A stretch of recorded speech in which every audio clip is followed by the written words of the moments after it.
Hello students, आज इस video में हम स्वप्रेरकत्व की परिभाषा और उसके मात्रक के बारे में पढ़ेंगे। देखिए, स्वप्रेरकत्व की परिभाषा लिखने से पहले हमें थोड़ा सा याद रखना पड़ेगा कि स्वप्रेरण की घटना में जो प्रेरित धारा उत्पन्न होती है, यानी कि जो आई धारा प्रेरित धारा उत्पन्न होगी स्वप्रेरण की घटना में, वो उसकी चुंबकीय फ्लक्स के समानुपाती होती है। यानी कि जब स्वप्रेरण की घटना हमने पढ़ी है लास्ट वीडियो में, स्वप्रेरण यानी कि किसी कुंडली में बहने वाली विद्युत धारा के मान में अचानक से जब परिवर्तन होता है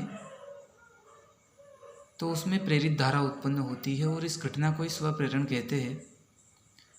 तो ये जो घटना होगी उसमें जो प्रेरित धारा उत्पन्न होती है, प्रेरित धारा जो उत्पन्न होगी ये समानुपाती होगी चुंबकीय फ्लक्स के, यानी कि चुंबकीय फ्लक्स को फाई से दर्शाते हैं, तो चुंबकीय फ्लक्स के ये समानुपाती होगी। अब यहाँ से यदि चुंबकीय फ्लक्स को मैं बराबर करूँ तो ये समानुपाती का चिन्ह हटेगा। तो इस बार अब से हम याद रखें, स्वप्रेरकत्व के लिए एल कांस्टेंट लगेगा, यानी कि एक नियतांक के रूप में हम एल को मानेंगे, तो ये हो जाएगा एल आई, जहाँ पर एल जो है वो कुंडली का स्वप्रेरकत्व होता है। स्वप्रेरकत्व को किससे प्रदर्शित करेंगे? कैपिटल एल से। ठीक है, समझे आप? एल क्या है? कुंडली का स्वप्रेरकत्व। अब यदि हम इस कुंडली में धारा यदि हम 1 एम्पियर की प्रवाहित कर दे, यानी कि हम अगर इकाई धारा प्रवाहित करें तो ये किस तरीके से बनेगा फॉर्मूला? फाई बराबर इस आई की जगह यदि हम मन रख दे तो ये बचेगा केवल एल, यानी कि इकाई धारा जब प्रवाहित की, हम इकाई धारा जब हमने कुंडली में प्रवाहित की तो ये हमारा फॉर्मूला बना phi is equal to L. यहाँ से हम स्वप्रेरकत्व की परिभाषा लिख सकते हैं, बोल सकते हैं, याद कर सकते हैं। देखिए कैसे बनाएंगे, समझिए थोड़ा कि कुंडली का जो स्वप्रेरकत्व, एल को हमने क्या कहा? कुंडली का स्वप्रेरकत्व। तो कुंडली का स्वप्रेरकत्व उस चुंबकीय फ्लक्स के बराबर होगा।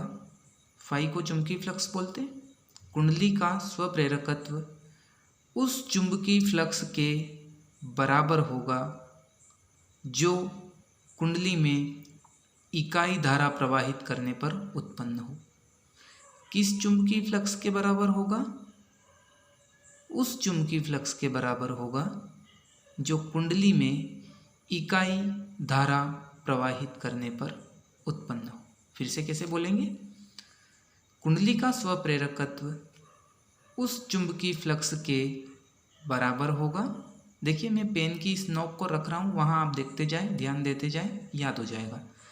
कुंडली का स्वप्रेरकत्व उस चुंबकीय फ्लक्स के बराबर होगा जो कुंडली में इकाई धारा प्रवाहित करने पर, इकाई धारा प्रवाहित करने पर उत्पन्न हो। ये स्वप्रेरकत्व की परिभाषा होगी।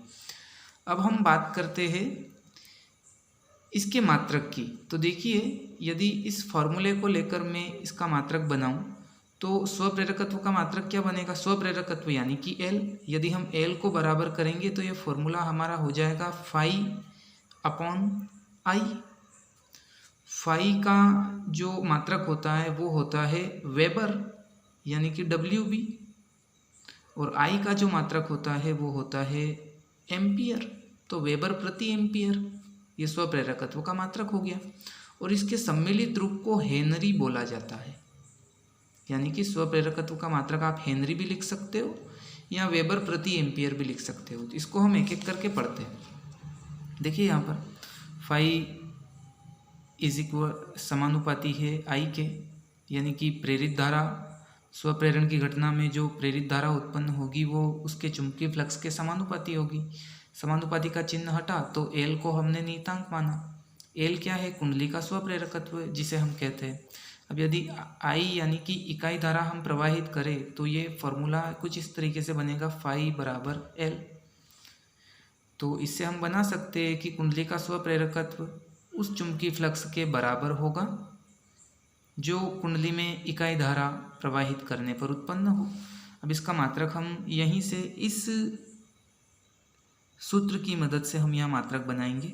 देखिए जब हम L को बराबर करेंगे तो I इसके गुणे में है, बराबर के इधर जब इसको ले आओगे तो इस फाई के बटे में आ जाएगा ये। फाई का मतलब चुंबकीय फ्लक्स का मात्रक वेबर होता है और I का मात्रक एम्पियर होता है। तो ये हमारा मात्रक बन जाएगा वेबर प्रति एम्पियर और इसके सम्मिलित रूप को हेनरी बोला जाता है। आई थिंक ये आपको अच्छे से समझ आया होगा। दोबारा इस वीडियो को आप ज़रूर देख लें ताकि ये आपको और भी अच्छे से क्लियर हो जाए। स्क्रीनशॉट के लिए मैं आपको समय देता हूँ ताकि आप इसको अच्छे से नोट कर सकें। फिर ये इतना। धन्यवाद।